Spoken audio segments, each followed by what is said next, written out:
Hey my lovelies, this is Mutulu and today I'm showing you how to prepare a black chickpea, pumpkin and coconut soup using the electric salad master, also known as the MP500.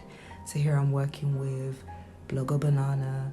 I'm creating a stock for my soup, which is yellow bell peppers, pimento seeds, red onions, fresh coriander and 2 tablespoons of Celtic sea salt. Lots and lots of fresh thyme, fresh ginger, and that's about it really. So we're gonna let that simmer for a bit, and now I'm gonna prepare my spinners, my dumplings. So I'm using the white spelt, a little bit of water.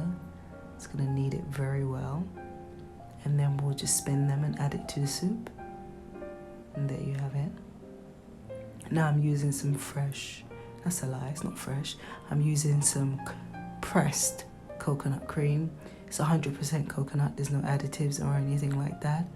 For a better end result, you could use fresh coconut milk that you make yourself.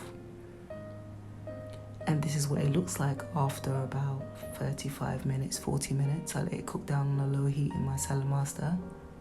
The soup is super nourishing. I love it. I think I ate 4 bowls, exactly. It's incredible. The children love it. It's just amazing. It's got that creamy, with the slight sweetness from the Jamaican pumpkin, also known as kombucha squash. It's just, I can't get enough of this, especially during the cold season. So here I'm just pairing mine with some tropical avocado, which is extremely ripe and gooey. This is perfect food for the whole family, especially during the cold season. I encourage you to try this out. I actually have a recipe called the winter warmer in our cookbook, Cook with Mutulu, so check it out.